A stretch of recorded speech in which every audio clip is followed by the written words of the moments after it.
What's up, everyone? This is Thomas with ForReel, And Derrick with Nerdbot. and And this this is is Snubbed. Snubbed. Ladies and gentlemen, Snubbed is our opportunity to go back to previous years and correct the Oscars. Of course, we can't correct everything about the Oscars, but we're going to talk about the nominees of a given category is what I'm trying to say, of a given year, and decide for ourselves, with the benefit of hindsight, who we, in our humble opinion, think should have won. Derrick, you got to choose the year and category this time. What did you choose and why? Yeah, so we chose I chose the 83rd Academy Awards, and we decided to go with director. And this is one of those categories where we could have done Best Picture or Director, and they probably would have been the same, because I've got the same issue with both.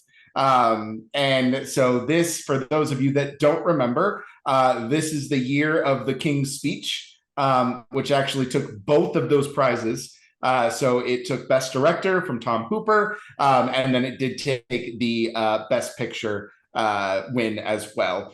We will definitely talk about why that is wrong on both fronts, and who should have won in this category.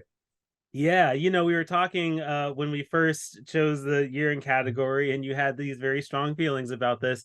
We were talking a little bit about that, and I think we both came to the consensus that or at least maybe I did, that it's not that The King's Speech, in my opinion, is a bad movie. Should it have won though? Yeah, I would agree, and it's not, and so I remember that because this is a key thing that we need to talk about with the 83rd award show in particular, right? So this is the first year where they actually extended it out beyond five nominees. So for Best Picture, so you had 10 possible slots, and they've messed around with that over the years. But this is the first year where they said, "Hey, we're going to open it up," right? So now more films are actually, able to qualify for Best Picture. So, you have a lot of really steep competition. And one of the biggest issues I have with the King's Speech dominance, not just in their nominations, but I think they won like 4 awards, and two of them are massive above the line, right? So one of my biggest beefs with this movie is that everything about this movie represents the vestige of everything that came before it. When you think of the King's Speech, you think of everything that an Oscar movie should have. Like, it is a biopic. It is about royalty. It has beautiful people pretending to be British royalty. It's got the score. Like, all of these things are just so, like, they're so intrinsically tied to how we think of the Oscars. Now, over time, we've gotten better, and we've slowly kind of moved away from that to where, yes, we have years like we talked about last episode. You have your Green Book years, right? You got your stains where you just can't let it go. But I feel like the King's Speech represents this old school awards body where it is just a bunch of stuffy old white men that like movies about stuffy old white men. And that is how this movie got through. This movie was not on anyone's radar until it just showed up on the Oscar ballot, and suddenly, like, everybody was like, "Oh my God, have you heard of the King's Speech? I've never heard of this movie. Have you seen the King's Speech?" No one had seen this movie. Like, it's just out of nowhere. Here comes this movie that is now like riding high and just absolutely dominating. And then it commits the biggest crime I think a lot of these Oscar winners do, is it just disappeared into the ether. It won this award, and no one talks about it. No one talks about the King's Speech. No one remembers the King's Speech. No one remembers who directed the movie. I had to look it up, and when I did, I was dumbfounded by the work that he's done since, which we'll talk about when we start breaking down who he was up against.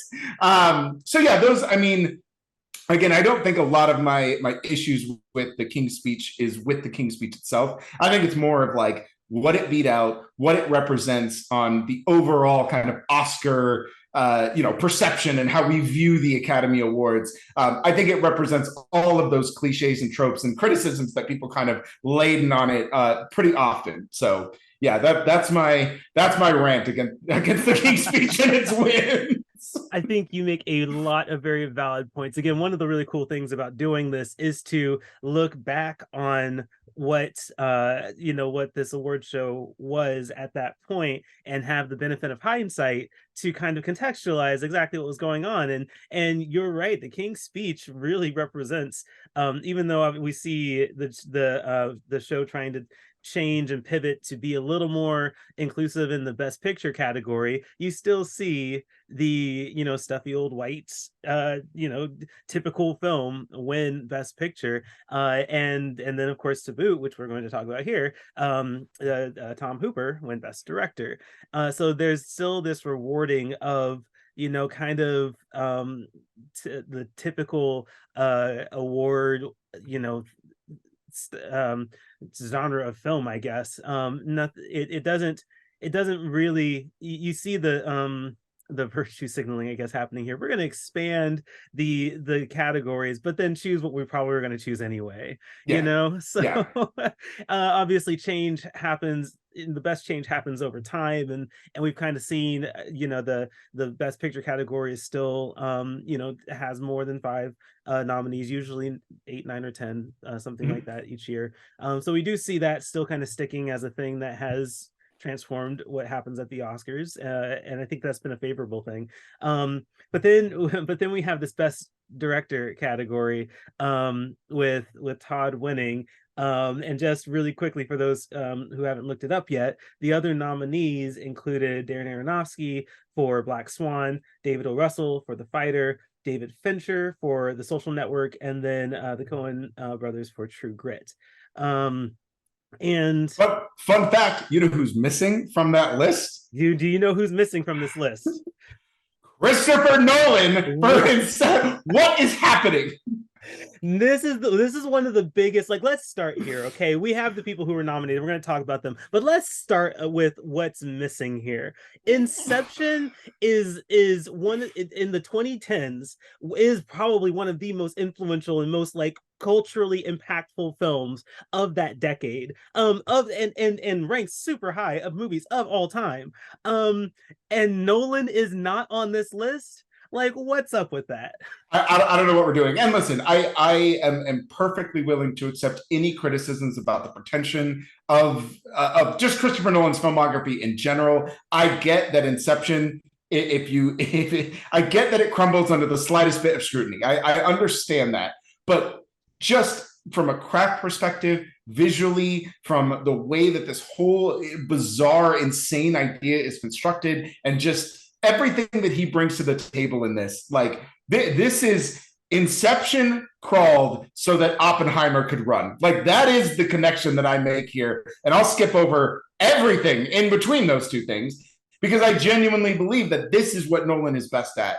And the fact that he's not even on the list as a nominee for director, like, what is happening? Like, when I read that and we were doing this research, like, my mind just exploded. Like, I just had nightmares all over again of 2010 and how much you got this wrong. Like, I don't even think he probably should have won, but like, my God, what are we doing? What is happening? So 2010 was really before I got like this involved in films. I hadn't been to film festivals before, so I watched the Oscars, but I wasn't as invested. But everyone knew Inception at that point. And I guess I wish I could have been a part of the conversations like this in 2010, 2011, when because the show happened in 2011, and the best director list comes out. How is there not an uproar loud enough to make the Academy change their mind about that? I mean, I feel like that would have been a big thing. I mean, again, I don't know what the online culture of film criticism and film journalism was at that point.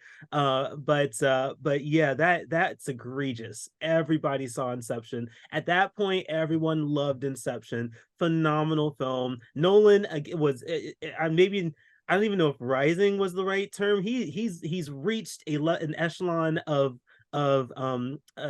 stature that we as the public appreciated in a director. so he's there. Like, this isn't an up and coming director at this point. This is like, No. he deserves recognition for his work, and he doesn't show up on the best director nominee list. Yeah, Like, it's crazy, and you're absolutely right. Like I think I remember being pretty angry about it, but I was marginally into the Oscars and film, not the way that I am now. And so I agree. I would love to be a part of that conversation, because you're right. Christopher Nolan.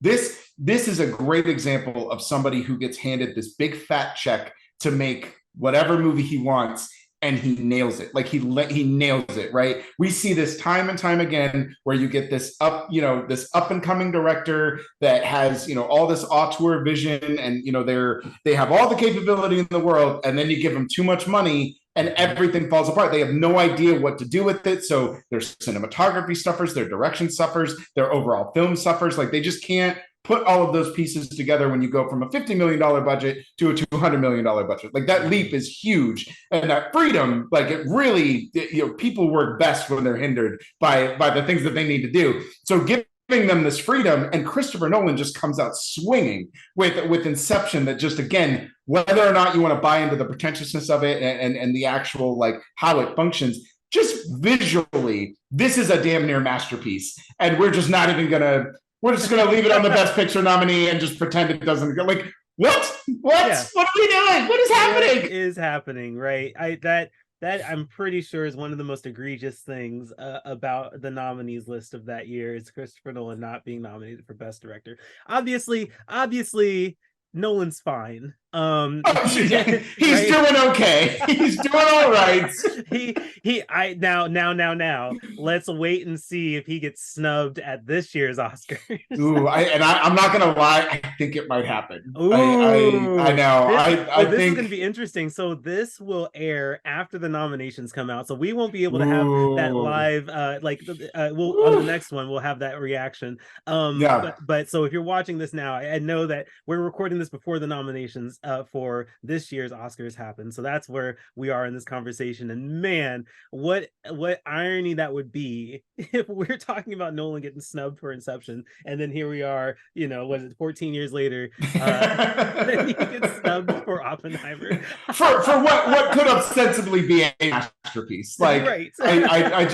I get the sense that, not to drone on too much about the current state, but I get the sense that this is the year of just, because when you look back here at 2010, he's not in a place where he's kind of competing with all of these auteurs, right? Mm-hmm. He's really competing with, like, I guess Darren Aronofsky would be as close as you could get, but you're dealing with people that have been here before. You're dealing with people, or haven't really cared to be here before. So you're dealing with your Fincher, you're dealing with your Coens, again, you're dealing with your O. Russell. Aronofsky's not really a stranger to this. So, it's not like you're dealing with, you're in competition with Greta Gerwig and Martin Scorsese and David Fincher and, like, Bradley Cooper, and like every major director has had a major film this year, and I think it's a little too crowded. And as much as people have touted and critically acclaimed Oppenheimer,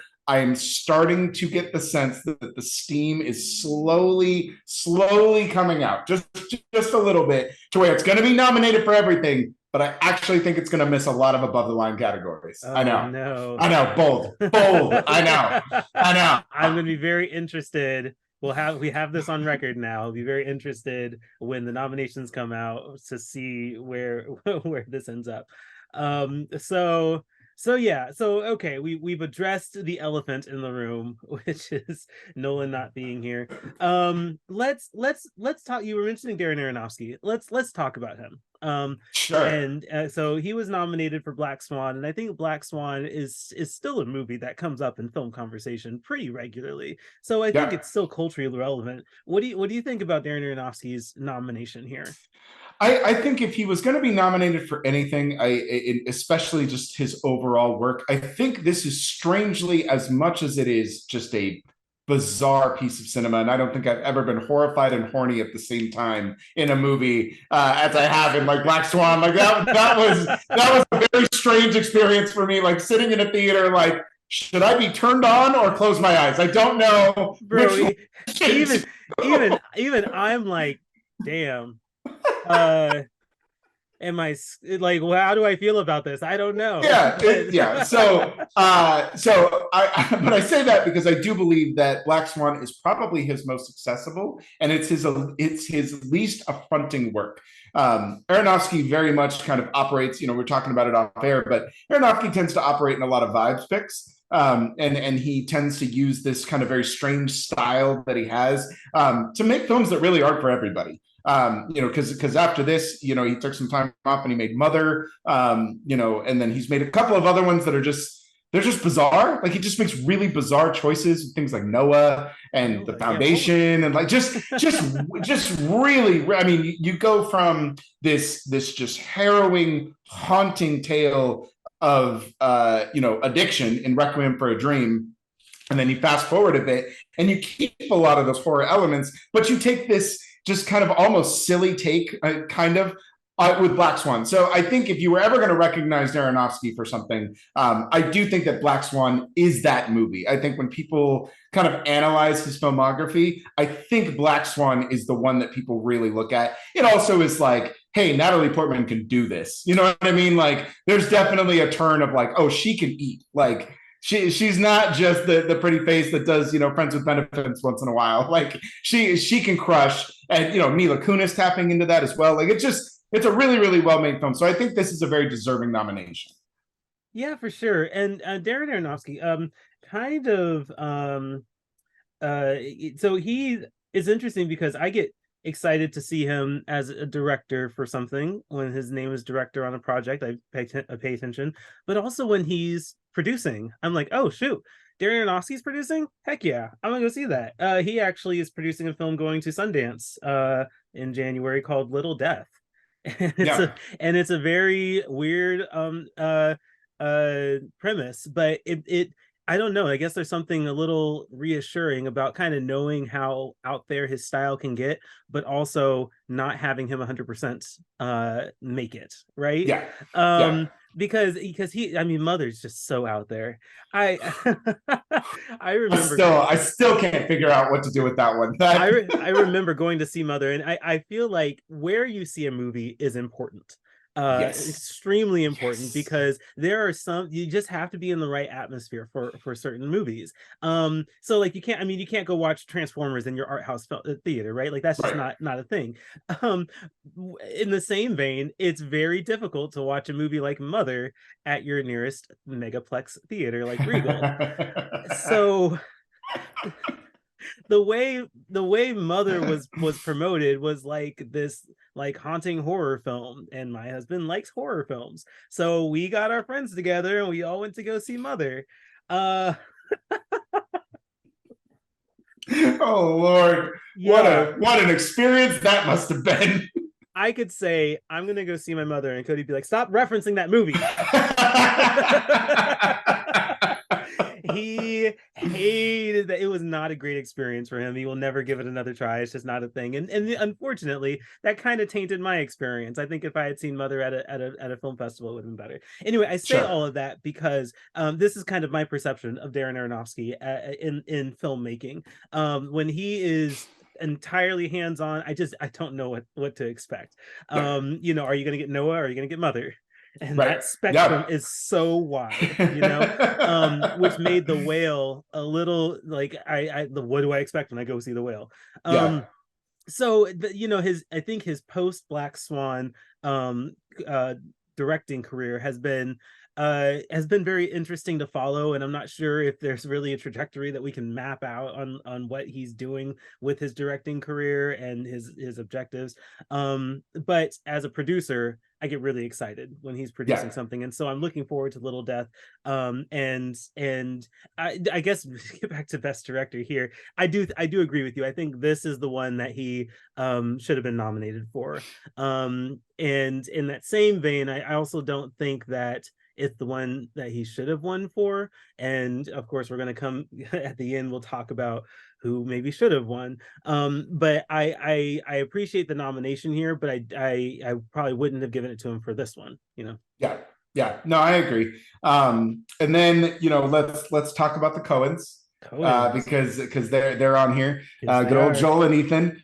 I really enjoy True Grit. This birthed us Haley Steinfeld, who just never looked back and just like literally just kept crushing it from the minute she showed up. Which really doesn't happen often. Like when you get this 10-year-old who's brand new coming into a film that has a very specific cadence. I remember when she does that first monologue when she's bartering with the horse to get the better price on the donkey, and I was just like, oh my god, like she has it. Like she knows what these Coen, like she's got the speech pattern down, she's got the quirk, the everything that you love about the Coens. Haley Steinfeld just nails. So typically, what happens though is when you get this young child that comes into this huge film that they're introducing you to this world, and they get nominated for a best actress. Typically, their decisions after that, they just disappear into obscurity, and 10 years from now, you just see them on the Hallmark Channel. Like that's the normal trajectory of people like this. And that has nothing to say about their actual talent. It just becomes a little too much. Like they just can't handle how much pressure that is to like, hey, you got nominated for an Oscar, you got to be great in everything now. Like that's a big ask for a 10-year-old. And somehow Haley Steinfeld was like, I got this, don't worry. Like I'm gonna go be a banging pop star for a little bit, and then I'm gonna come back and just absolutely kill it on screen. I got it. Don't worry about it.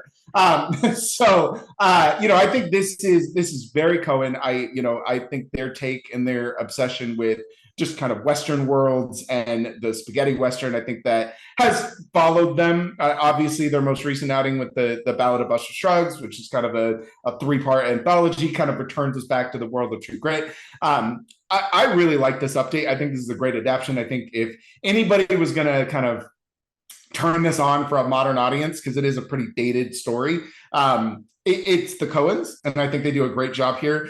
Bridges discovers that he works best when he mumbles, and then just decided that that's going to be his career forever. And then Matt Damon is great in this movie. Yeah. Like it's just a really well directed movie. It's very good. It's very funny. It's very intriguing. It's got a lot of good action. Like I really enjoy True Grit from the Coens a lot actually. Yeah, I have not seen this movie in a very long time. Not because I disliked it, but I don't know what it is about my relationship with Coen filmmaking. I'm just not drawn to it. I've seen so few of their movies and am not all that like motivated to change that. If anyone out there wants to change my mind and like give me, I don't know, the 3 that I must see, I'm sure that I'll give it a try. But like, well, let's get it on air before you continue. Which ones have you seen? Very few. I mean, obviously True Grit. I did see No Country for Old Men. Okay. The Western thing. Did I see Fargo? I know I've seen the TV series. I can't remember if I've seen the movie. Okay. Yeah. And so yes, I recognize that I'm missing their newer ones, Macbeth, Ballad of Buster Scruggs, Hail Caesar, Inside Llewyn Davis. Yeah, I'm missing so many of them, and I don't know. I'm just not motivated. I have nothing against them. It's just sure. I don't know. So and I guess with that perspective of like my relationship with their movies, I did enjoy I almost said No Country for Old Men, which I did. It's great. It's one of their best, honestly. But True Grit, I enjoyed it. It's a Western and has great talent in it. And I think that it was a well-made film. I mean, all that, it checks all the boxes for being worthy of Best Director nominations. So yeah, do they belong on this list? Yeah, sure. That's great. I just wish it motivated me more to see more of their stuff. Okay. All right. Hot takes. I know. Lukewarm on the Coens. Lukewarm on the Coens is a hot take, Thomas. I'm just letting you know. That is a hot take. Yeah, people are gonna blow up my Twitter. Let's go. Let's save David Fincher for last, because then Yes.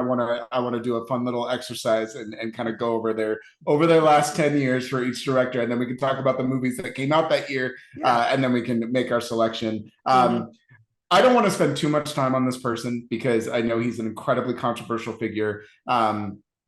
But David O. Russell shows up here, and he shows up for The Fighter, which I find to be, I want to say it's almost in kind of the same vein as The King's Speech, but just in a grittier type of way, right? Like it has that same kind of like desperation, and it checks all the boxes, and it just happens to deal with, kind of addiction and failure and those types of things. And it's got, monologue speeches, and it's got Christian Bale changing his weight, like just all the things that lead you to get an Oscar nom are all built into The Fighter. I don't think The Fighter is the best David O. Russell. I would actually probably say that The Silver Lining Playbook, which he does immediately after and then ends up dominating that year, I do think that's probably his best film. I am partial to I Heart Huckabees, but that's just because I saw it in college when I was like in the middle of philosophy class. So naturally, I'm like, oh, I'm smarter than I think I am. I had that kind of pretentiousness because like I get existentialism. My professor told me all about it. So I loved I Heart Huckabees, but I'm willing to look back and be like, that's a college thing. I get it. So I don't know. This is where I really start to break with the director nominees, especially going back to the beginning of our conversation with Christopher Nolan. The Fighter beating out Inception, it just in particularly in this category, is just baffling. I think there are better movies on the list too, that on the best picture list, that should have qualified for these types of things. And honestly, I think there's better movies on the list we're going to run down in a little bit that can beat out The Fighter. The Fighter is just a very check the box type of Academy film. Russell is just kind of take it or leave. I hated American Hustle. I never really saw Joy. And look, I love Jennifer Lawrence. I do not understand why she spent so much time with such an abusive director. But whatever, it kind of put her on the map, I guess. So do what you got to do. I don't know. I guess, yeah. David O. Russell. Yeah. It's like there was an attempt at like a director actor combo with him and Jennifer Lawrence after The Fighter that just didn't entirely work. I mean, Silver Linings Playbook, I agree with you, is probably my favorite of his films. American Hustle, nah. Joy was all right. Yeah. Amsterdam. I didn't even see it. I refused. I didn't even bother. I'm pretty sure I got about halfway through. When they ran Taylor Swift over, I turned it off. Like, how dare you? How dare you do that to an icon? So like, yeah, what's he doing on this list? And you know what? Of these movies that I saw, of these movies on these directors that are nominated, the one I went back to rewatch this week was The Fighter. And I'm watching it like, okay, what about it? Like, it's not I don't think it's a bad movie. It's one of those inspirational, I mean not inspirational, but like it's a easy to digest sports drama, family drama, and yet has the talent with Mark Wahlberg and Christian Bale, but really I don't see what's so special about the project, about the film, to of course put him over Christopher Nolan, to say the least. But there's plenty of other, I think, directors that could have filled this slot, and I think that this was certainly, again, old age Academy, just kind of finding the boxes to check and then qualifying it that way, not necessarily after it deserved a movie about pugilism. Well, we got to put that one through. Like that's the way that's how I envision how Academy voters were looking at their ballot. Like I'm going to venture to say most of them didn't even watch The Fighter. They just that's their mental. But anyways, that's me. That's just me. That's so funny. Okay, not much more to say there. I don't know why he was nominated. The movie actually did really well though. I mean, it's a 91% on Rotten Tomatoes, Yeah. $129 million domestic box office. So, it did good, but maybe that's in theaters is probably just where it should have stayed. I don't know. Yeah, yeah. Theaters were different then too. That's the other thing. Like Yeah, yeah. the box office is not the same. It doesn't mean the same thing as it does today at Separate all. things. Yeah, Separate yeah. things. So you want to talk about the King's Speech next, yeah? Well, yes, but I do want to. I got to give a shout out to my boy, Mr. David Fincher. Yeah, let's talk about it. My boy, what man? How? So this. I spoiler alert, this is probably my pick because I love Fincher. I just think he is such a brilliant director. He's so meticulous. He's so smart. And him and Sorkin coming together is just like, it's just a match made in heaven to me. Like, and I don't even like everything that Sorkin does, but this is like perfect. Like, this is a perfect match. The Social Network for me is probably a perfect film. And not just because of how good it is, like it's so good that I can overlook the fact that Armie Hammer takes up like 50% of the screen time. Like that is how much I adore the Social Network. I just think that from all kinds of perspectives, from a craft perspective, from a cinematography perspective, from just this is the birthplace of him partnering with the incredible duo of Atticus Ross and why am I blanking on his name? Nine Inch Nails. Trent Reznor, right? There you go. This is like him the first time he pairs with them, and they're scoring, and they are like legitimate composers that just build this. Like the swell of this movie is, God, this movie is so amazing. Fincher just murders this movie. Like I've watched this countless times. This is a comfort film for me. Oh, yeah. And more than anything that I feel about the film, I do think that the Social Network, if you were going to capture 2010 and you were going to capture the culture at the time, the rise of social media, what social media is doing, how it's going to shape our lives, if you were truly paying attention to what is happening in the world, there is no way the Social Network loses here. Like anywhere, like just in the content that it exists in and what it's trying to say about where we are and where we're going and its commentary on the future. Like this is so far ahead of its time, yet so perfectly within its time that like this is the best movie of the year for me. Like this, how this movie missed so many categories, I do not understand. Like this is perfect Fincher, incredible Sorkin, beautiful score, wonderfully acted, amazingly constructed. Like this is the film of the 2010s for me. And he lost to Tom Hopper. I don't. It's so fast because like Inception, Social Network is another one of those just like tentpole films of the 2010s. It comes up still really often in conversations about some of the best movies of this century. And you're right, there's so much about this movie that that works in filmmaking, in identifying the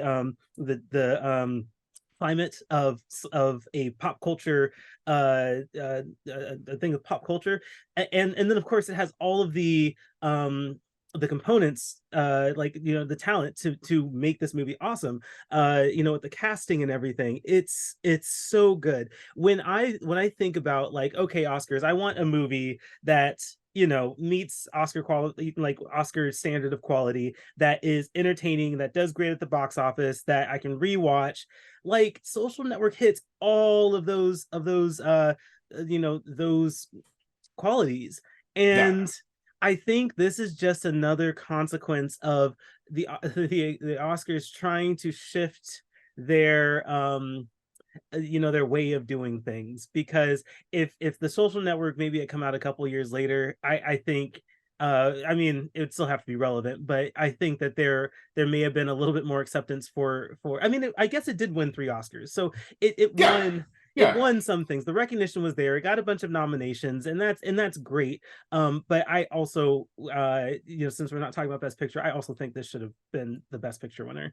I think there's there's so much about this movie that is so not only important for filmmaking, but important culturally, and yeah, so it's certainly more monumental than the King's Speech, in my opinion. But Yes, yes. let the BAFTAs reward the King's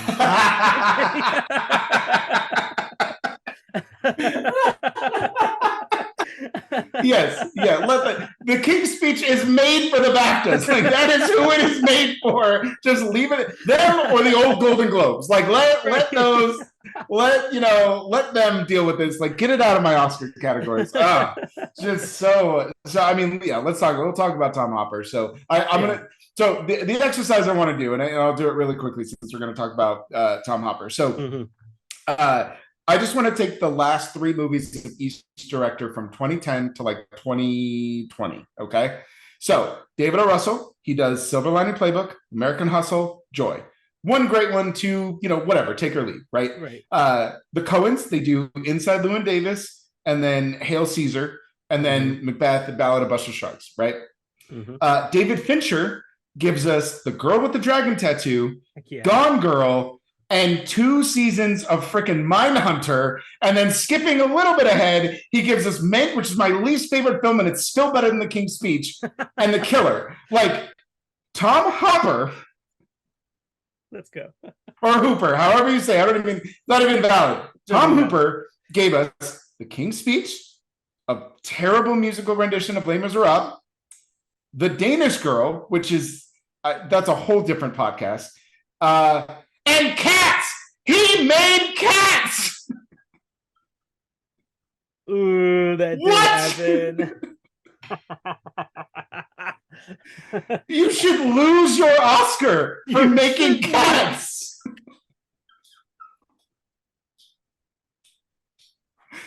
It's not okay. I'm not okay with it. I had to mute myself. You should lose your Oscar. I saw that in my, because when I saw his name when we were researching, I was like, why do I not know anything? Like none of this stands out to me. Every other one of these directors on here, I could name you probably 5 films without Googling. And then I pulled them up and I was like, no. If you have Cats on your record, like it just walk into the ocean. Like why? What? Honestly, it made me hate The King's Speech more. It really did. Yeah, I don't know what else to say about it. Like, yeah, he did Cats. He has a lot of making up to do after that one. Yeah. So yeah, and I think that this is a very interesting conversation to have about what happens after you win an Oscar. Like what should happen is opportunities to grow and opportunities to make better films and take more risks and things like that, right? And like maybe the take more risks thing he tried with Cats. But yeah, I think that we're much more deserving. It's actually interesting how much better everyone else's resume was after getting nominated and not winning. How much better their catalog of films was after this compared to Tom Hooper's films that he's done since then. And that's a pretty common trajectory. Like I think we see that a lot if you're not, especially if you're kind of like a newer director or an independent filmmaker that kind of makes it into here. I'm genuinely worried for what the directors of Everything Everywhere All at Once are going to become, because those are. The trajectory is typically you win the Oscar, and unless you're Fincher, the Coens, or Russell, Scorsese, unless you are just so good at what you do, 9 times out of 10, whatever you make after that is often maligned. It's usually not that good. It's usually somebody gave you a fat check to make a shitty movie, and you said, "Okay, I'll do it," and then your career is like kind of in the dumps after that. Like that's a very common thing to happen. And I think we see that here. And I would almost bet that if he didn't win, he might have made better movies. You're probably not wrong. What a thought exercise that is. Like, it would be, as we do this more, it'll be interesting to have more of these conversations and really kind of, do these exercises and see what happened to careers and everything after getting nominated, after winning. And of course the context, again, that's why this is so fun to do, is to get that context and to really kind of assess what could have been happening when whatever won or didn't won in that year in category, and then what happened after that, and then contextualize. And look, I mean, we're able to look back and say, I guess in terms of Oscar nominations, Inception was entirely underrated. We can look back and say, you know what, maybe Social Network was also underrated. I think that we didn't, or at least the Academy didn't really know the cultural significance of that movie at that point. Sure. And so yeah, now we do know, more than a decade later, we see, like, man, there were some bangers that the Oscars entirely overlooked. No, big time. Speaking of bangers that the Oscars entirely overlooked, did you want to talk about some of the movies that didn't get nominated for any Oscars at all? Yeah, so let's look at some of these notable non-nominated releases, because I do think there's some pretty good ones in here. And there's some movies that I watch pretty regularly. So we've got let's see, we have Shutter Island, Kick-Ass, which is one of my favorite Matthew Vaughn movies. I just absolutely adore that movie.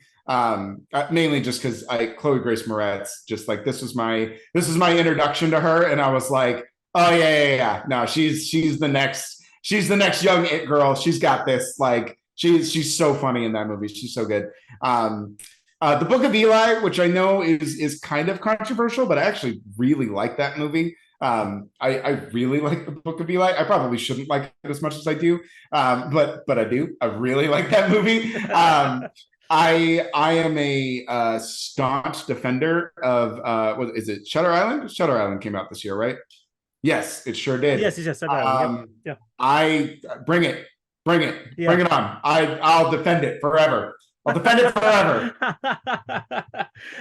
You know what? So there's a number of movies on here that I pointed out, just as things that I now respect a lot more over time. Again, kind of with the hindsight of, like, the significance of these movies. I mean, a movie like Easy A. Oh God, yeah, came out. Oh my gosh, I love that movie. It's a great movie. Great movie, right? So, I don't know if it's like Oscar worthy, but it's a great movie. Like, it's a fantastic movie. Yeah. This was also, and again, maybe this isn't an Oscar winning movie, but this was certainly when I realized that Ryan Reynolds could act, and that was Buried. Buried came out in 2010, right? Very good in Buried. Yeah. Yep. Splice. So criminally underrated. I didn't. It's so funny because I remember watching it back then and not really caring for it, but again, over time I realized, oh, that's a sci-fi film. And at this time we're just not really recognizing sci-fi films as, like, potential award winners. Now, would Splice have gotten there? I don't know, but it could have been a part of the conversation, I think. And then there's Scott Pilgrim. That is the next one I was going to say. You want to know who else should have been on Best Director nominations? Was Edgar Wright. Like, that was criminally underrated film. I would argue that the landscape of the last 2 or 3 years, I actually think Scott Pilgrim could have been competitive. I think we know what to do with Scott Pilgrim a little bit more, despite it being an adaptation, but it just, all of the weirdness and the silliness and the quirkiness and the just everything about that movie. I do think that it probably would have seen a lot more success if it was released in the last couple of years than it did in 2010. This is one of those movies where, like, yes, I read all of the graphic novels. I literally finished the last word of the graphic novel, bought a ticket, and showed up in the theater. Like, within 30 minutes of finishing the series, I was in the theater watching the movie adaptation. I love this man. I get it's problematic and whatever. Scott's a jerk. Let's just be honest. It doesn't age well that he's 23 dating a high school girl, but anyways, that's not the point. That's not what we're here to discuss. But I do think that this movie, I don't think people, general audiences did, but I think like just critics and voters and a lot of them, I don't this movie has been looked back on very fondly over time, much more than it was accepted at the time. And I agree, Edgar Wright, like this is when we see what unique vision looks like, and what adaptations should look like. Here's looking at you, Zack Snyder. This is right. But yeah, so I agree with you. But yeah, totally, and it's great because Edgar Wright obviously went on to make continue a hell of a career in filmmaking. The World's End, loved. Baby Driver, yo, I can't not love that movie. That is such a vibes pick, and I'm so down. Like Baby Driver, it honestly doesn't have any reason. It has no business being as good as it is, but it is just, you throw it on and you're like, fire up the headphones, baby, let's go. Love Baby Driver, love it, right? And then, last night in Soho, some people are mixed on it, but I enjoyed it. So it really, I think you had me at Anya Taylor-Joy. Just sign me. I don't care what the movie is. Like if she's in it, I'm on. Like that's it. I will follow her to the edges of the earth. I love her so much. A movie I do want to give a shout out to before we kind of move on a little bit. There's a ton of them on here, but one I really think that also the way you feel about Scott Pilgrim, I also feel like should have been in this director conversation, and I was dumbfounded that it just missed across the board. And that would be The Town. Oh, that's right. The Town is like, God, that movie is just that is, and I really like Ben Affleck's first movie. I want to say Gone Girl, but that's not what it is. No, what is it? It's there's a girl in it somewhere. I know that's the name of it. Hold on. I'm searching. I know. I don't know why I'm skipping on it because I absolutely anyone who's watching this is probably screaming at the screen. Like, I know what it is. How dare you? What was his first movie? My internet's going slow. It was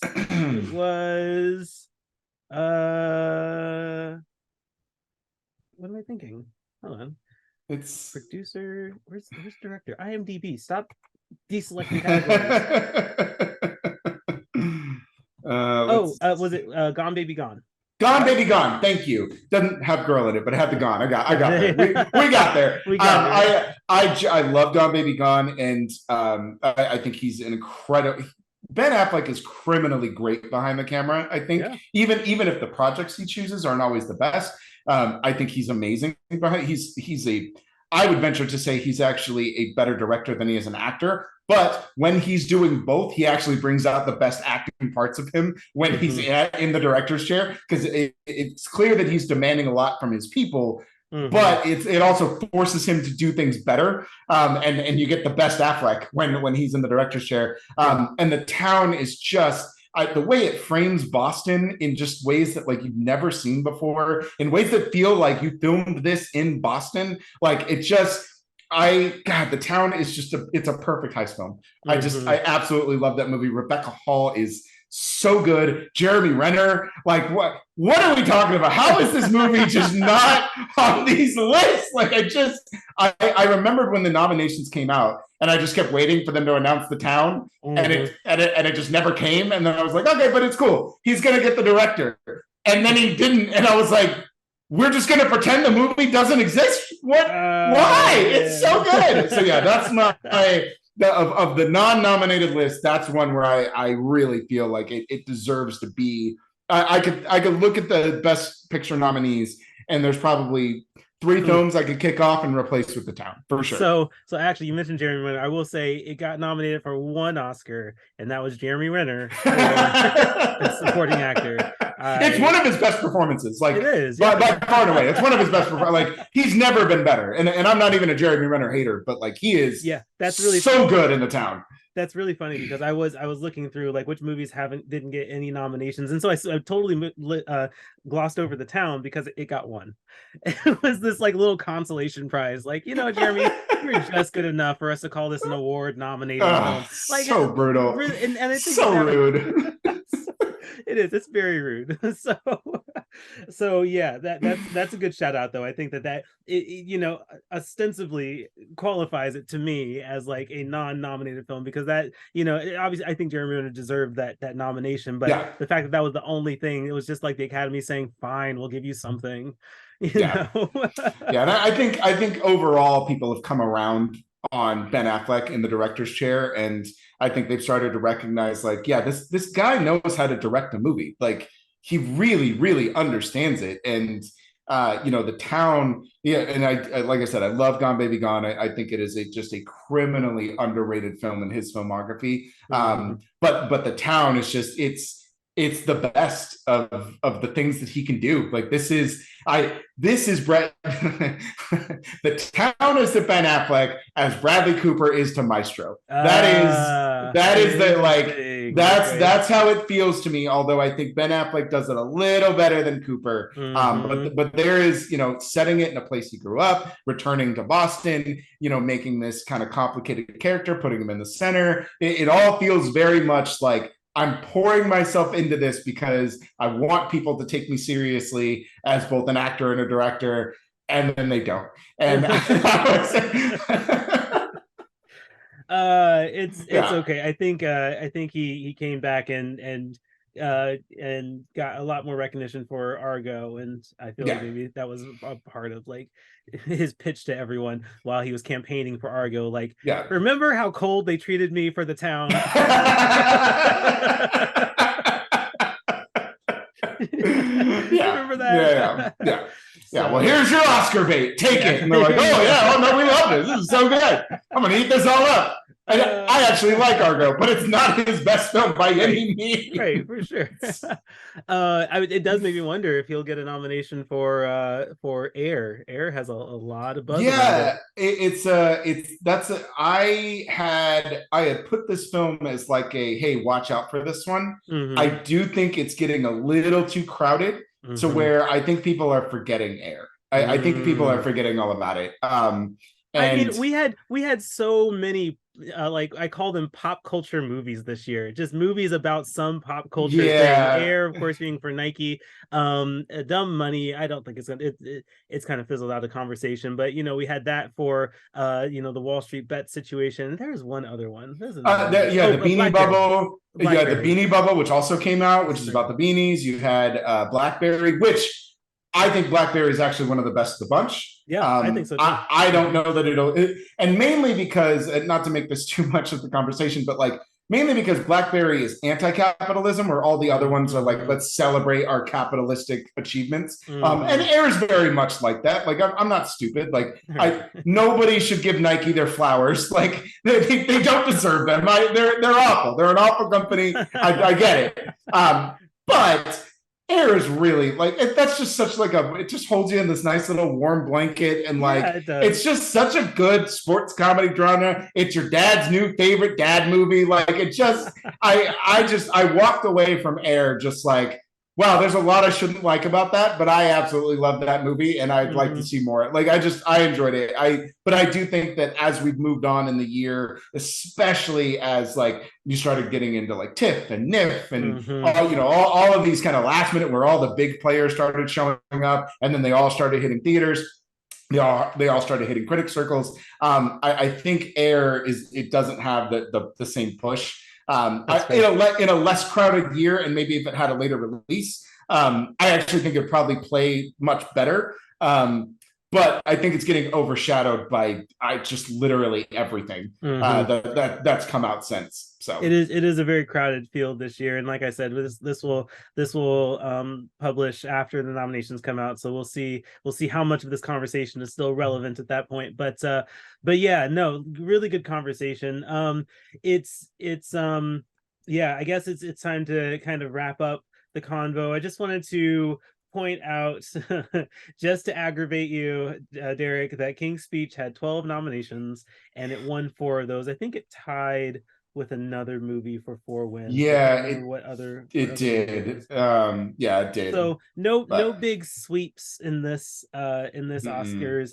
no. Also, The hosts were Anne Hathaway and James Franco, and I don't remember it that well, but I was reading articles about how Anne Hathaway knows that that was not a good show for them. Yeah, I think when we I don't remember it very well either, but I know that when we look back and we talk about hosts, the first two to come up in a derogatory way are James Franco and Anne Hathaway. Which, listen, I don't like to slander my boo. Like, I just don't think she deserves. Like, she is incredible. She slays. I didn't even like Eileen, but I absolutely adored her in that movie. So, you know, she's above reproach for me. But yes, this was a terrible Oscar hosting year. What a shame. But yeah, that was the situation that year. So yeah. Anyway, any last final thoughts on we have to choose well, yeah, that's what I was gonna say. I'm ready to award him. I'm ready. Honestly, I think I am too. I think we have a consensus just kind of through this conversation, right? Are we agreeing on David Fincher here? I think so. To me, I just feel like of the nominees and just everything that we see, I mean, I guess if Nolan or Affleck were here in this conversation, it'd be a little different, but I just can't see a just world where David Fincher misses for The Social Network. Like, that is just, of everything that we've talked about and every film on this list, there's just not a better directed film. Like, this is peak directing. This is masterpiece directing, in my opinion. And I don't like to use that word because I think we use it around a little too much, but The Social Network is truly a masterpiece for me. And that's not just a credit to Sorkin's writing. Like, you have to be an incredible director to be able to put all of those pieces together to capture this cultural relevant moment, take the entire zeitgeist and put it into a film that, again, not just tells us what's going on in the present, but also manages to kind of predict the future without doing any kind of, like, you know, prognostication about what that should be, but really just kind of setting the tone. And when you look at it, like, this is just such a brilliantly directed film. So, you know, Mr. Fincher, like, this award's for you. Like, you won in my heart. You are the winner of the 2010 83rd Academy Awards for Best Director. I would agree. You know, I'm kind of looking back and seeing who didn't get nominated. Like, even if we threw Nolan and Edgar Wright, I probably would have thrown in here as well. You know, even if we did switch out a few nominees, yeah, I still might give it to Fincher. So yeah, David Fincher, congratulations. Yeah, you can thank God for the award. You know, whatever you got to do. We'll play the wrap up music, but man, this is your moment. Take it, relish in it. You deserve it. That's so cool.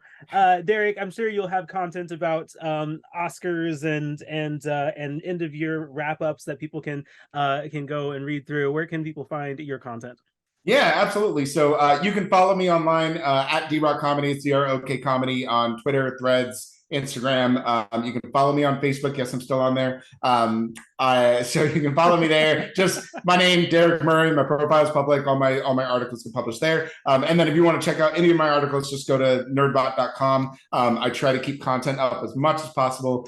Starting to get a little backed up. Just because we're kind of recording this at the end of the year, and that's like Hell Week for critics. We're just playing rapid catch up. So, but I definitely, by the time you guys will be able to read like the best of, the most disappointing. You know, I usually try to split it into categories, so you'll have like the best feature films, best documentaries, best animated, you know, most disappointing films of the year, and then you'll have all of my Oscar predictions. You know, as those nominations come out. So. Yeah, absolutely. Fincher, if you are watching and accepting your award from us right now, I would love a film on MySpace. So let's make that happen, okay? the rise and fall of MySpace, that would be awesome. If anyone can do it, it's you, Fincher. Yeah, I get it, buddy. I guess on the subject of social networks, you can find me on Instagram and Twitter at being TSJ, and my content is at thisisforreal.com, which is also on social media at thisisforreal on pretty much any social media platform. For real, of course, spelled FORREEL.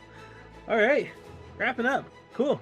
Derrick, thank you for doing this. This has been awesome. Yeah, so much fun. Can't wait for the next one. We're gonna do another one. And all right. Yep. Until then, everyone. We'll see you later. Bye, guys.